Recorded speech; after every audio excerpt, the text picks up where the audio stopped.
is the beginning of what I consider a very sad part of our history with regard to King Saul having his feelings revealed, his negative feelings revealed, and how his jealousy is so surprising. It's extremely surprising, thinking of who King Saul was, and how great of a tzaddik he was, and yet he doesn't seem to be able to handle the power that he's given. In other words, some people giving people too much power,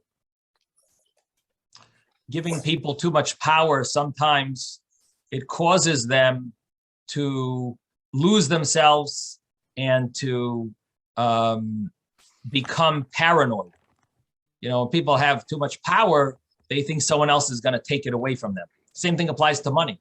Someone has too much money, a lot of times it causes them to become paranoid. They start having mental health issues.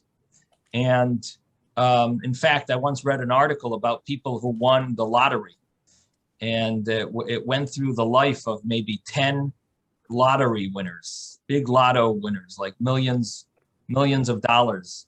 And it goes through, and many of them, after they won the lottery, they got divorced.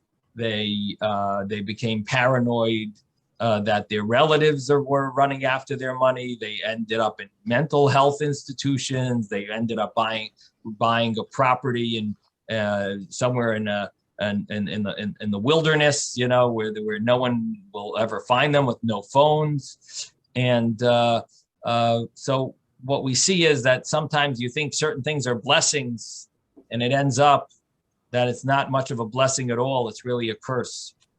Now here, King Saul had this great big honor, and he had a huge opportunity here because he was given the ability to be the king of the entire Jewish people. And yet he made some mistakes and he lost it, but he didn't lose it yet. He just knows that it's going to end. He knows that it's coming to an end, but feeling that that his power is coming to an end, it somehow caused him to feel jealous of the next person who's going to be taking over.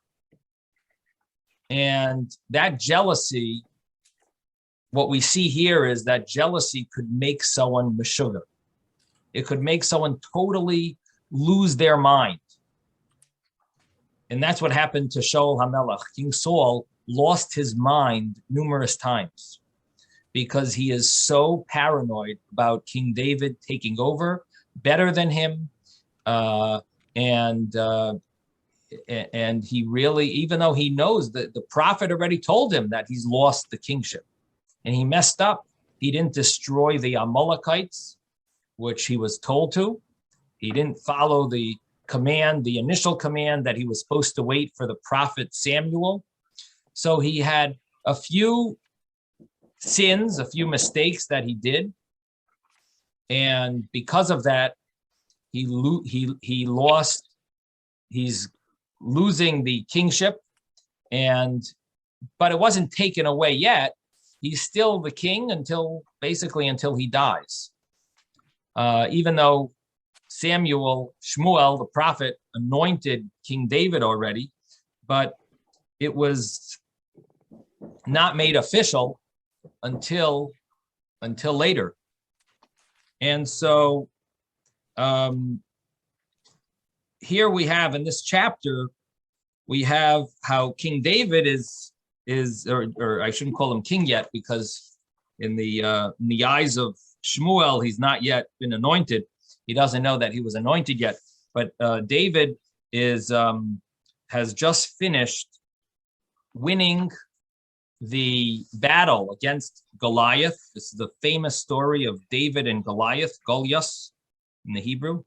and David wins over. And officially, Shaul HaMelech, King Saul, is supposed to give David two things. He's supposed to give him a lot of wealth. He's supposed to give him his daughter in marriage. And these are the two things that he hasn't done yet. In the meantime, he tries to find out about David. Who is this David? So he's asking, and we spoke about this at length last time we learned this 2 weeks ago, and we spoke about how there was a whole debate if David is considered a proper Jew to be able to marry within the Jewish people. You see, there are Jewish people who aren't allowed to marry other Jews, regular Jews. They would be allowed to marry someone who's not a Jew from birth, but they wouldn't be allowed. But they wouldn't be allowed to marry a regular Jew from birth. It's called the mutter lavai bakohol. And for example, people of this, for example, an Ammon or Moabite convert, an Ammon convert or a Moabite convert, they would not be allowed to marry a regular Jewish person. So if they fell in love with a Jewish girl, too bad, they're not allowed to marry. Would be allowed to marry a Jewish convert. Someone's a convert, not born, that's considered not part of the wasn't born Jewish. They would be allowed to marry, but not a regular Jewess. And that's the law of a Moabite man. Now, what about a Moabite and Ammonite woman? If they convert to Judaism, do we allow them to marry a regular Jewish man? And Yes. that was a debate, was questioned. It was questioned numerous times in our history. In fact, in the story of Ruth, it was questioned. Boaz was willing to marry Ruth, but there was another relative that was not willing to marry Ruth. And the reason he was not willing to marry Ruth was because he was nervous. Maybe a Moabite convert is not supposed to marry a regular Jewish man. Again, the Torah clearly says a Moabite man cannot marry a regular Jewish woman, but it's vague about the woman convert from Moab, if she would be allowed to marry a regular Jewish man. So in other words, one side of the coin we do know is not allowed. The other side, we're not. It was vague, and this is why there is a discussion here in the background of the end of chapter 17, of what's going on between Avner and Doeg, the two officials in King Saul's among King Saul's ministers. If David HaMelech, who comes from Ruth, is he really allowed to marry a regular Jewish woman? Because David comes from Ruth, and Ruth was a Moabite convert. And the conclusion is that they ended up, Avner, who was King Saul's right-hand man, he went to Shmuel Hanavi, Samuel the prophet, and asked him this question. And Samuel said right there and then, he said, Doeg is the one who's making problems. It's 100% permissible. So what comes out from this whole discussion is that David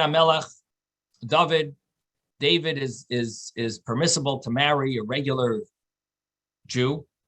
And here, Shaul is going to have to decide if he wants to follow through with that. He did make a promise: whoever wins Goliath is going to get his daughter. However, King Saul is trying to back out of things because he's getting jealous of David. He's paranoid of David, and he really wants to kill David because he sees David is so successful that he's probably going to take him over. Now, you would think, well, what's wrong with taking him over? He knows he's losing anyway. Why can't David take him over? What does he care? But somehow the power, the jealousy, it's all affecting King Saul's brain, and it's causing him to be meshuggah. He's actually becoming crazy from it.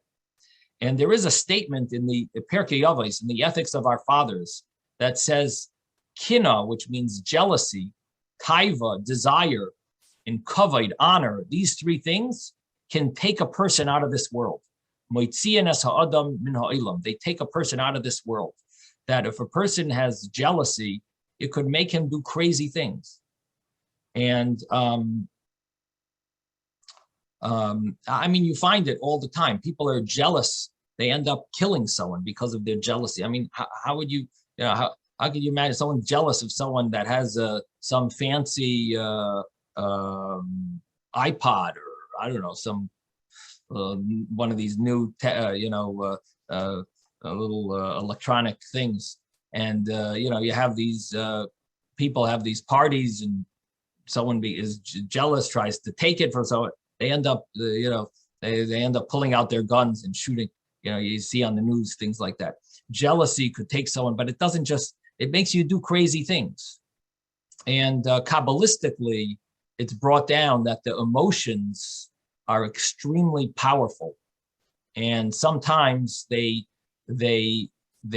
take over and make people do things much worse than logic dictates. So for example, they're angry at someone because that person did them something wrong, but they could take out anger much worse than it deserves, because somehow the emotions take on like a mission of their own. They're not just being guided by the mind, but they're really they're let loose and they just take off. And the anger could just, you just do crazy things. So here we have King Saul, who's very concerned and very paranoid about David. Yes, Ben. I wanted to say, it seems like Shmuel is trying to hint to Avner that Doeg is the one that's causing all the jealousy here and the craziness by misstating things. Yeah, that's a very good point. See, what we have here is a very complicated situation, because one of which really, I'm glad you brought that up, because that's really the second point that has to be made. And that is that I mentioned that the craziness of King Saul, Shaul HaMelech, his craziness came from, his power and his paranoia, his jealousy, but also he was being pumped all this lashon hara, gossip about David from Doeg. He was also constantly being given terrible, being told, negative things, that as if David wants to kill him, as if David. And one of the only understanding that I have come up with over the years, it's always bothered me. How could King Saul think that he's allowed to kill David? I mean, it's such a shocking thing that he's looking for avenues to kill him. And that's what we're going to see, that King Saul is constantly looking for a way to kill David, but it shouldn't look like he went and killed him. And why is he constantly trying to do this? What is he thinking? I mean, he's, to kill someone, and especially David, who's such a righteous person. And the understanding is Moirid b'malchus. So one understanding is Moirid b'malchus, but the Moirid b'malchus is so it's not so clear. It's not clear that he did anything that was Moirid b'malchus. What exactly? He's nervous that he is, that he is going to take over, but he didn't really do anything. What was he supposed to do differently that would not be Moirid b'malchus? He's nervous that he's going to take over his kingship. So the thing is that he's being told all of this gossip, and what it's implying to King Saul is that David really wants to kill him. Because David, of course, if he's going to be the next king, he doesn't have patience to wait around for Saul to finish his kingship. Logically, again, the paranoia mind is thinking that, of course, David wants to hurry up and get things rolling. He wants the power already. That's the way King Saul is thinking. And so King Saul is thinking, and he's being told from Doeg, who is the big scholar, but yet he's a wicked man. And this is also a very painful thing to know, that you could have a scholar who's evil. And that's this Doeg. As scholarly as he was, he wasn't sincere about his connection to God. He was like a non-believer type of person. I mean, he pretended well, but he really did not have that sensitivity to Hashem, that love for Hashem, that fear of Hashem. He didn't have it. He had scholarliness, and this is a huge problem. And this created all the havoc that we see here. Is really we can blame on Doeg, this great scholar, and you'll see it gets really bad. It gets really, really dirty, and it is a huge amount of fault on Doeg, this scholar Doeg. Now, at the same time,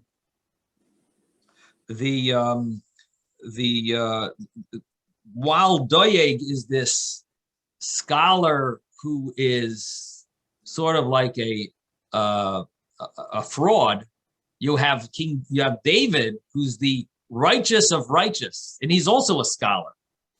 And it would seem that Doeg is very jealous of David. And why is he giving off all this evil, this lashon hara?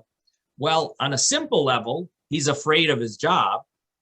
But maybe on a deeper level, and I don't know if I'm throwing a thought here.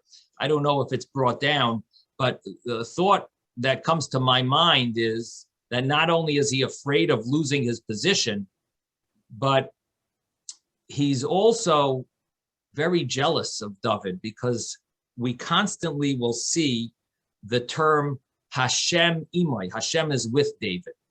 And Hashem being with David means that David is always coming up with the right insight, the right understanding. And Doeg obviously is making a lot of mistakes in his teaching, in his studying, in his giving verdicts. And David seems to always get it right. And this is probably an area where Doeg is very jealous Doeg is jealous of David. And it would seem that he will do anything to have David, he wants David to get killed. He would love for Shaul HaMelech to consider it a moired, that David, somehow some excuse that King Saul can kill David. And maybe because he'll come up with some idea that David is either rebelling against him or David is trying to kill him. However, it's trying to kill the king. But that's what's going on here. This is what's, behind the scenes. I see two people are, I don't know who was first. Ben? I was for a while, I don't know. Okay. I wanted to say, I think that Shaul feels that he has to react to Doeg's ideas. It's not so much that he wants to do it, that he's crazy and wants to do it, as much as he feels it's his duty to do it if Doeg says so. Because he's the scholar. He's the scholar. He's like the rabbi. Right. Well, it is a surprising thing that, that we're going to consider Saul guilty when he's following what Doeg tells him. Yeah. But what you see is something interesting, that Saul is also guilty in some way, that God is allowing Doeg to fool him. In other words, there must be something at fault that King Saul has that's causing him to fall into this trap. In other words, why is God causing King Saul to have a guy like Doeg feed him all this garbage and all this false halachic? I mean, Doeg is also guilty of telling him not to kill Amalek. Right? Doeg was the one who gave him that advice that you don't have to kill the king and the animals. So Doeg is definitely been He's feeding. the instigator. He's the instigator. He's been an instigator.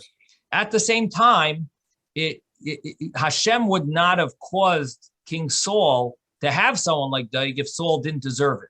So there must be in some way that Saul is also guilty, and that's why it sort of like takes one to know one. You know, Hashem is allowing Doeg to feed into King Saul's paranoia and his craziness, and continue along this path. But I think David wanted to say something first.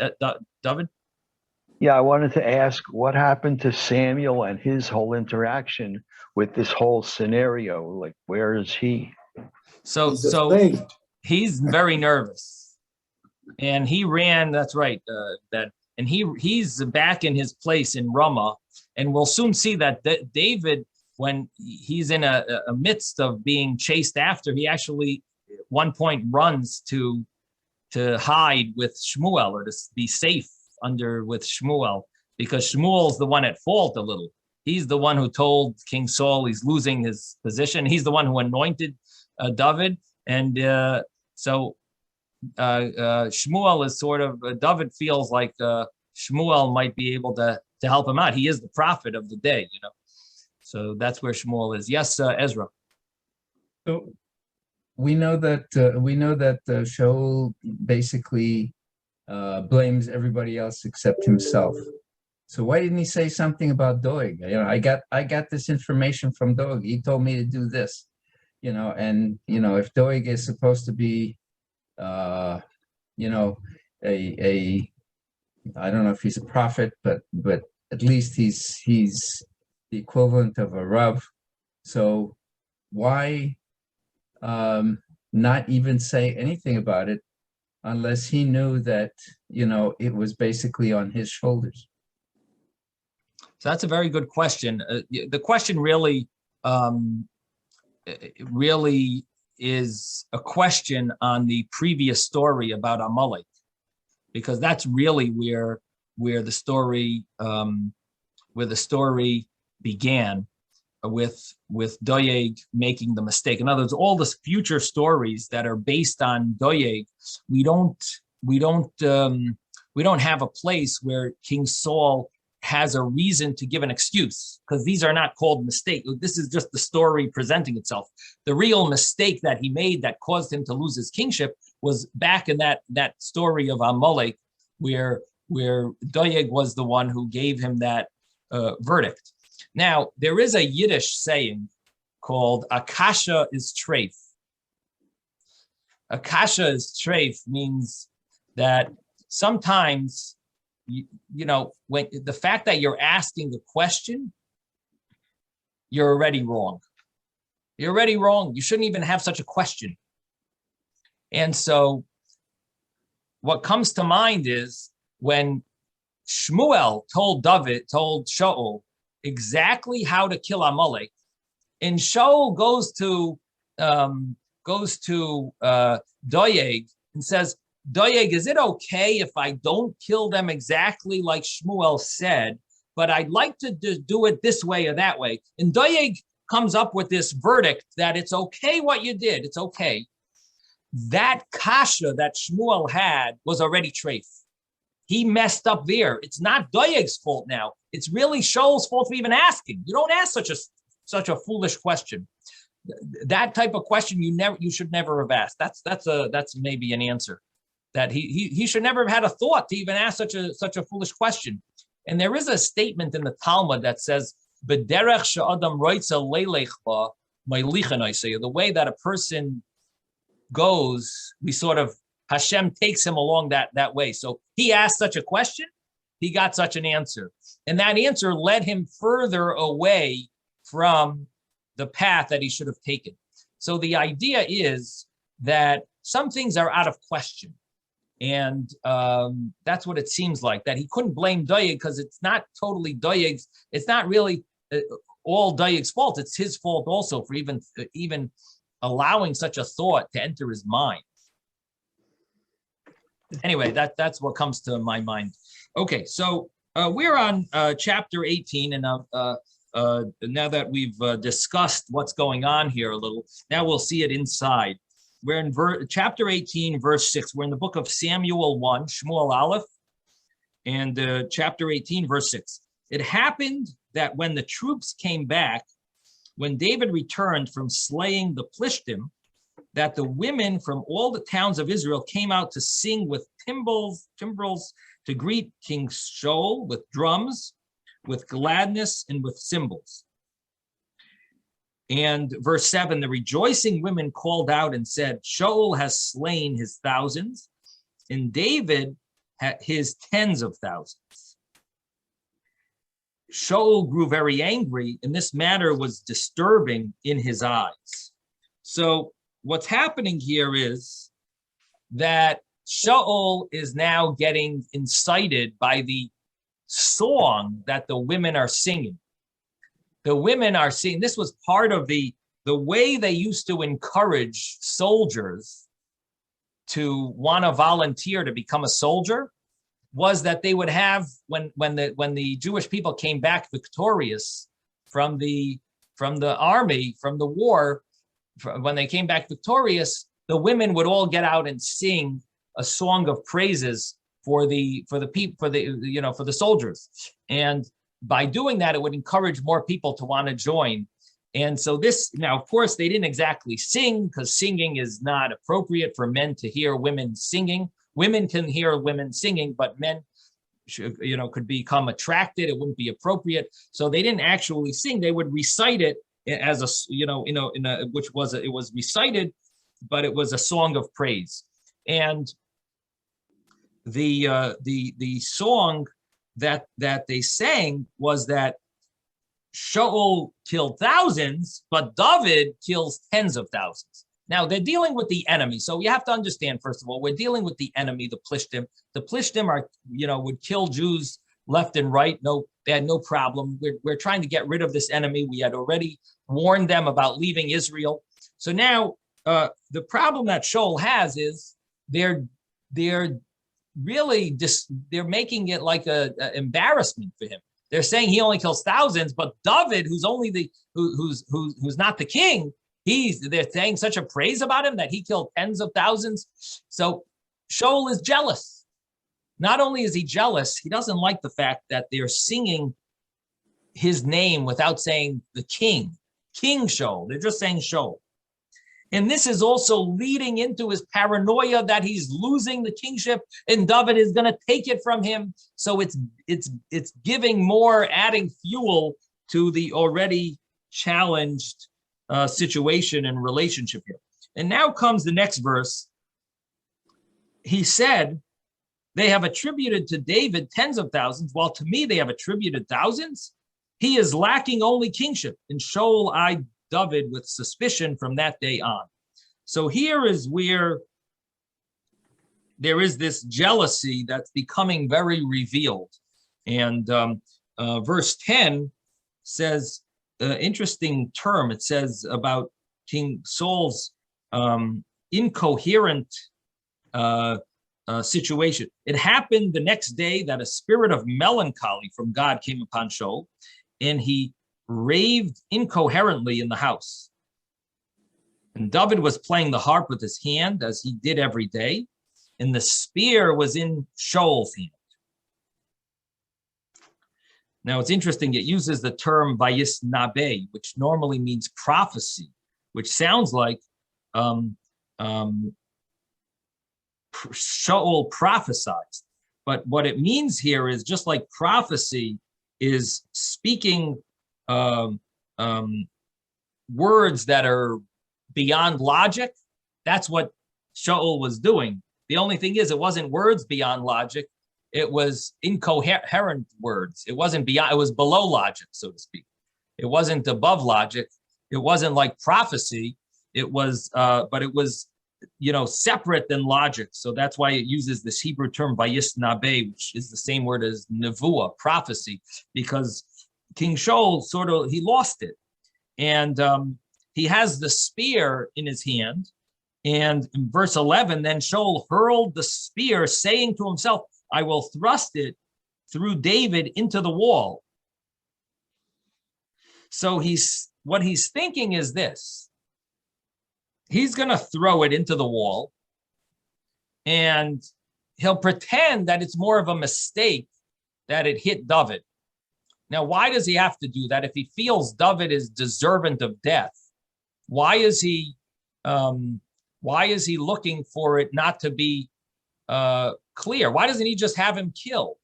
Why is he doing it this way? So it seems that this is a continuation maybe of King Saul's concern about what the people think.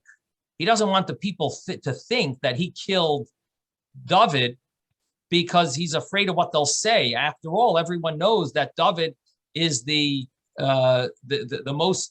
greatest commander, the commander in chief of all of the army. So for some reason, Shaul doesn't want to kill him directly, but he does feel that he has some excuse, either because he thinks David is rebelling, or he thinks that he is wants to kill him, and he feels that he has the right of self-defense to kill David first. But whatever it is, he wants to do it in a way that's not so clear, and so he thrusts the spear. And but David eluded him twice, so it happened twice. And David is still playing on the harp, and Saul is shooting it twice. And every time David sort of like takes a move, and it whizzes right by him. It misses him by the skin of his teeth. Yes, David. Yeah, I'm just wondering about this phrase, the evil spirit of Hashem. Like, what's going on there? Is there something deeper than just the words? Well, it's melancholy, depression. It uses the term, right, ruach Elokim ra'ah. I mean, that definitely is something that sounds like it would have a lot of juicy interpretations, especially but it doesn't. Let's see if any of the commentaries talk about it. It's in verse 10. And no one here, not in the Rashi, Radak, says no one seems to emphasize. Do you see anything in the Me'am Loyes? No, just what you say, that the evil spirit of Hashem engulfed Saul and left him extremely depressed. But what the whole nature of this? How's there an evil spirit of Hashem? So it means he mentioned it before when he hired David. They mentioned that the bad spirit was on Shaul. That's why he hired David. So I think they mean the same thing. Again, David is playing for him because he doesn't feel the spirit. He feels a bad spirit on him. You are correct. It's not the first time we're seeing this. This was in the initial time that there was a earlier time when it talks about how Shaul was getting depressed as well, and hired David to play for him. And the term there is that ruach ra'ah, me'es Hashem. And here it uses, so it does use a similar term, ruach Elokim ra'ah.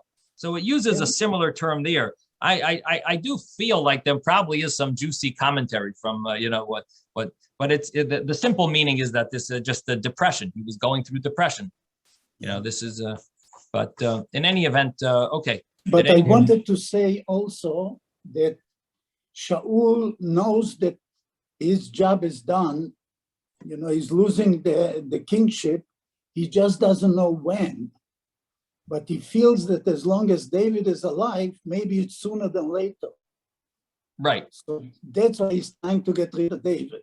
Right. Well, he thinks like maybe David is is going to. He's a candidate. He's the candidate, and he thinks maybe he wants to take over sooner because the way his mind is thinking now, Right, yeah. he wants the kingship. So he thinks that that David also wants it. Right. You know what I mean? You think in others the way you think about yourself. So David is no rush. David is like, I have time. I'm not. David was not excited about being king anyway. Yeah. Doesn't say that he was hungry for kingship, but the way Shaul is thinking, he's assuming the same thing is going through David's mind. So obviously David wants to kill him. So obviously he wants to kill David first.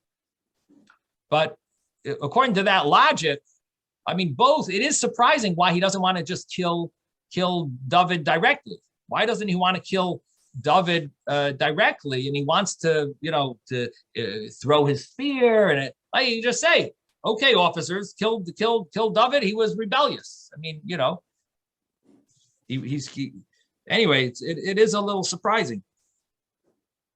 So in any event, the next verse mentions that Shaul feared David, for Hashem was with him. Again, what we're going to see is that term a few times, V'Hashem imoi. Hashem is with David, and it uses the name Yud Kei Vav Kei, that Hashem, the name of God, Yud Kei Vav Kei, is with David, and it says it a few times. But he had turned away from Shaul. So Hashem turned away from Shaul, and Hashem is with David. So Shaul removed him from his presence and made him captain of 1,000, and he came and went before the people. So now what is Shaul about to do? Shaul is afraid of David. King Saul is nervous of David. He's jealous and nervous and paranoid. And he figures, what should I do? Let me make him, in charge, where he's going to be fighting the Plishtim, and he'll for sure get killed. Let him get killed without me. I don't have to get involved. I'll make him go to the most dangerous areas and let him get killed by the Plishtim. And so David, the problem is David was successful in all his ways. Hashem was with him. He never got killed. He would go and be successful. In verse 15, Shaul saw that he was very successful and he was intimidated by him. All of Israel and Judah loved David, for he came and went before them. So Shaul has this plan of having him killed by sending him to the most dangerous areas of the war, having him in charge, having him have to go and fight physically, not stand on the back, not stand on the side, but he's physically going into the front row, and yet yet he wins every battle. Yes, Phyllis. I just wanted, it's me, Rabbi. I wanted to find out, is this a common thing to send? 1 second, you got the to send people into battle to be killed. I know this. We also see a similar situation that took place between David HaMelech and Uriah. He sends him into battle. And whether he survives or not, he'll be killed or whatever. But here it seems like Shaul's doing the same thing. He's got the same idea of sending David HaMelech into battle to be killed. You know what I'm saying? Right. It seems like this was the common way of dealing with a problem. Or somebody who's undesirable, Right. Well, it could be that, this is before David. So it could be that David saw it, from Shaul. Shaul is the one who started. Yeah, he might have learned it. He might have learned it from him. Yeah, right. His Iraq. But what it seems like, it's more than that. It seems like, certain people are deserving of the death penalty for other reasons. And the king maybe wants to, instead of going through the channels of, using the proving that they are rebellious, instead the easier way is just have them go to the most dangerous mission. You know what I mean? It sort of alleviates the issue of dealing with, being sure that this is a case of rebelliousness. Let me just have an easier method. Ezra. I would think that Shaul would keep David in the palace all the time, take him out of the view or out of the minds of the people, and just leave him there and let him, let him play the harp, and that's the end of that. That way, the people don't sing songs, don't see him win wars, don't see him do anything other than, say, who's David? I haven't heard anything from him in such a long time. It's not, just leave it the way it is. And then, the king is now the number one person in the minds of the people. That's it. So, but instead he puts him out in front, which makes him appear in front of them even more than they did before. And it's sort of a vicious cycle. He creates this vicious cycle that comes and hurts him even more, instead of trying to calm it down so that, David is out of the minds of the people. Right. So you're asking a good question, like what maybe he, logically he should have taken a different path. He wants power and honor and respect. He should have just made him less popular instead of, potentially. But he obviously thought that he would get killed. So he thought this was, it's much better to get him killed than to have him in his palace. And then he might kill him, as he's thinking he's going to kill him. So to Shaul, I think this made sense. Now, obviously, hindsight is 2020. We know what would have been better, but this was, at least in his mind, he thought that this was the answer. It's interesting because when King David did it, it worked. When King Shaul did it, it didn't work. When they put the what'd you say? Well, Ezra, you're muted. I know you're trying to answer. I think God was with David, whereas he course. wasn't with Shaul. No question. Right. But the thing is that in Shaul's mind, this made sense. But obviously we know better, Okay, so the next verse is the verse number we're chapter 18. We're in verse 17. Shaul said to David, "Here is my older daughter Merab." And this is also a very confusing story. Shaul has two daughters, Michal and Merab. Merab is the older one. And this is a big honor to marry the older daughter, the oldest daughter of the king. And so Shaul said to David, "Here's my older daughter Merab. I shall give her to you for a wife, but you must be a warrior for me and fight the wars of Hashem." So Shaul is again trying to get David killed. And he says, "I'll give her to you, but you're going to have to do some crazy, dangerous things for me." So Shaul said to himself, "Let my hand not be against him. Let the hand of the Plishtim be against him." And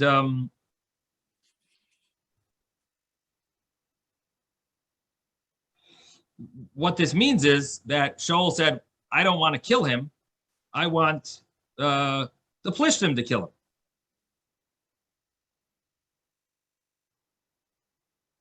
Now, this is a very interesting story because it connects to the Torah portion where the brothers thought they have a whole plan, how they're going to get rid of Joseph. Joseph ends up being viceroy. And here, Shaul has a whole plan. He's going to, send him into some life-threatening situation. And yet, David becomes more popular than anyone else in town. David becomes the most popular guy. It's a Yiddish saying, "A mensch tracht und Gott lacht." A man thinks and plans, and Hashem laughs. Hashem does the exact opposite of what you plan. So here, Shaul is trying to, minimize, get him killed. Now he's, "I'll give you my daughter," but ultimately he's hoping that his daughter will somehow help him get him killed, because his daughter will follow her father more than her husband. And so anyway, so he wants to give his daughter Merab to David, but he just wants him he wants him to be the warrior. Now, David said to Shaul, "Who am I and what is my life and my family's family in Israel that I should become the son-in-law to the king? And the commentaries mention that the Medrash mentions that he said that, I come from Rus, I'm a convert. I come from converts, and I don't think I fit, to marry the kings to be the son-in-law. And not only a regular convert, I come from the Moabites. But it happened that when the time came to give Meirav, the daughter of Shaul, to David, she was given instead to a different person, and Adriel Hamachelasi as a wife. So the exact story is a debate in the Talmud, what exactly happened here. But the conclusion is that Shaul either doesn't know that Meirav, his daughter, doesn't really want to marry David, and Meirav has someone else in mind, so she instead gets married, gets engaged to Adriel, and Shaul comes back to David and says, sorry, it's too late. She's already engaged. Or David does marry Meirav, and Shaul maybe is not happy about it. He instead marries Meirav to Adriel, claiming that the marriage is not valid. And ultimately, according to that view, Meirav passes away, and then he marries Michal. But the simple reading makes it sound that Meirav was never married to David. She was supposed to get married. The king agreed that his daughter would marry David, and the simple understanding would have been Meirav. But in the end, Meirav got engaged without her father's knowledge, and so David HaMelech David is left without Meirav because she's married. But Michal, the daughter of Shaul, loved David, and they told this to Shaul.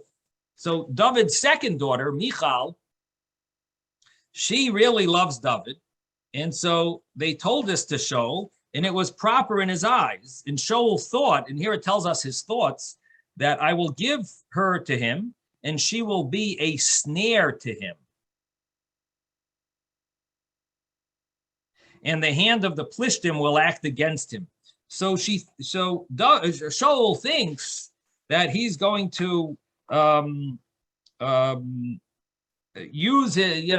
He'll use Michal to help David get killed. In other words, Michal will help him. That's what he's thinking. Rabbi. Yes. It's almost like a nachash,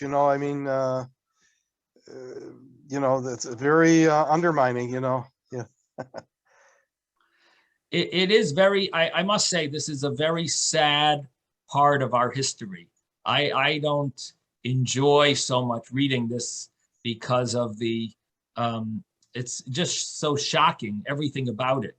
Doeg being so scholarly and yet not yet being cruel and evil.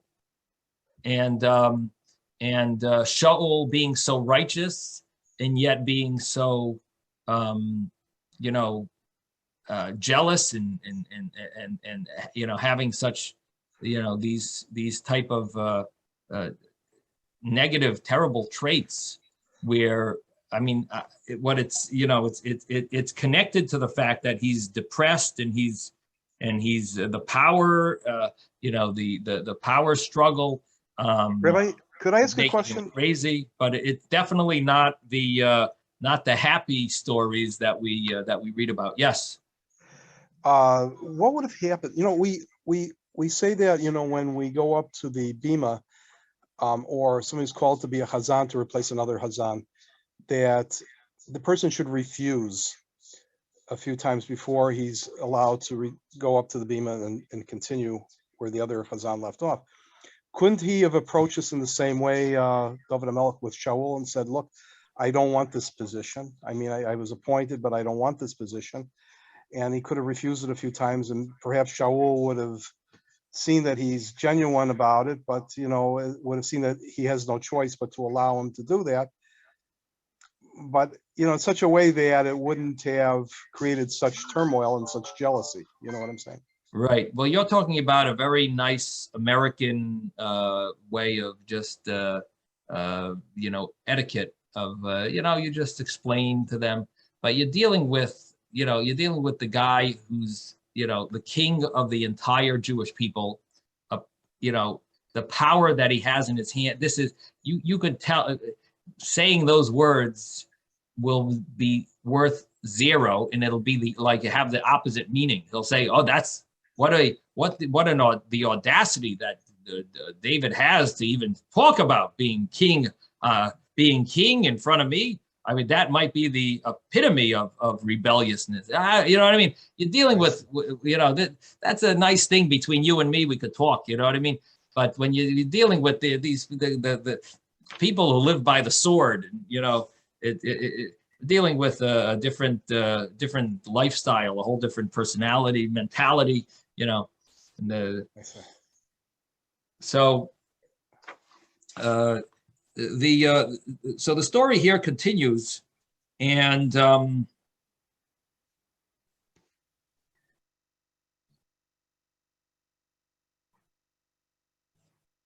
so Shaul said to David, "Through one of my two daughters, you will become my son-in-law today." Shaul then commanded the servants, "Speak to David in secret, saying, behold, the king desires you, and all of his servants like you, so become now the king's son-in-law." So Shaul realized that David is now lost all of his interest in becoming the king's son-in-law, because there was the game that they played with Merav, the first daughter, and David is a little in the dark. He's not sure who to believe. He doesn't know what the reason is, but somehow Merav is married off to some other man. So what is David supposed to think about this? Does he really want to get involved? He thinks they're teasing him, and now they're going to tease him a second time. So David is a little hesitant, very hesitant. And Shaul tells the servants, "Speak to him in secret," as if I didn't tell you to tell him this. And convince him and explain to him that I wasn't the one who married Merav off to someone else. Merav herself chose some other man. She didn't want to marry you. Now, King Saul likes you. Sure. So Shaul's servant spoke these words in David's ears, and David said, "Is it trivial in your eyes to become son-in-law to the king? I am a poor and simple person." So he's sort of backing out a little. And Shaul's servants told him, saying, David spoke these words. And Shaul said, "So shall you say to David, the king desires no dowry." So what he's saying is that I am poor and a simple person, is that I can't afford dowry that would befit the princess. This is the princess. She deserves, in those days, they used to give a large dowry. If you wanted to marry someone's daughter, you gave a huge dowry to the father, and you got to marry, and dependent on the wealth of the person. So here you talk about the king's daughter, you got to give a huge dowry if you want to marry the king's daughter. And he says, I'm simple. So the king desires no dowry, it says Shaul to his servants to tell David. Only 100 Plishtim's foreskins to avenge the enemies of the king. Now, so Shaul says, listen, just kill 100 Plishtim, bring me their foreskin, and that will be the dowry that I want. Shaul intended to have David fall at the hands of the Plishtim. So Shaul has this in mind that that David will die. He's going to try to kill 100 Plishtim in a short time. He gives them a deadline, and he's probably he'll get killed, he'll get wounded. Who knows? Now, his servants told these words to David, and the proposal was proper in David's eyes to become the king's son-in-law. The days had not yet expired, meaning for the deadline. And when David arose and he and his men, and slew 200 Plishtim men. They killed 200, not 100, 200, double. David brought their foreskins and sent them all to the king in order to become the king's son-in-law. And then Shaul gave him his daughter Michal for a wife. Shaul saw and understood that Hashem was with David, and that Michal, Shaul's daughter, loved him. So now Shaul is getting a wake-up call and realizing that, his whole plan is not exactly working out. He thought Michal would be on his side and ultimately be a real, witchy wife to David, and she'll be able to ultimately get him killed. But Michal loves him. So Shaul continued to fear David even more, and Shaul harbored enmity towards David all the days. The officers of the Plishtim would venture forth. So here we have now the Plishtim are a little knowledgeable in Torah, and they are aware of the fact, they find out that David got married. And the Torah says that when you're a newlywed, you don't go out to fight a war. So the Plishtim think this is a great opportune time for us. We're going to fight, and David is not going to come to war. We'll have all the other people, the other warriors, and David is not going to be there. We'll have an easy win, or at least easier. And so the officers of the Plishtim would venture forth, and whenever they ventured forth, David was more successful than all the other servants of Shaul, and his reputation became very outstanding. And what this means is that David, the problem with the Plishtim was they didn't know the depth of Torah. They know on a very surface level that you don't go to war when you just got married, but that's only a war that's for pleasure. When it's a war of mitzvah, a war of obligation, then you have to go to war. Even a chasan mechupasa, even from the chuppah, goes straight to war. And these were wars to win over Israel, to win the land of Israel for the Jewish people. And therefore, what David did was he went to war. And then not only did he go to war, he was more successful than all the other servants of Shaul. His reputation was outstanding, and therefore everything that Shaul tried against David didn't seem to work. Okay, we're going to have to stop here.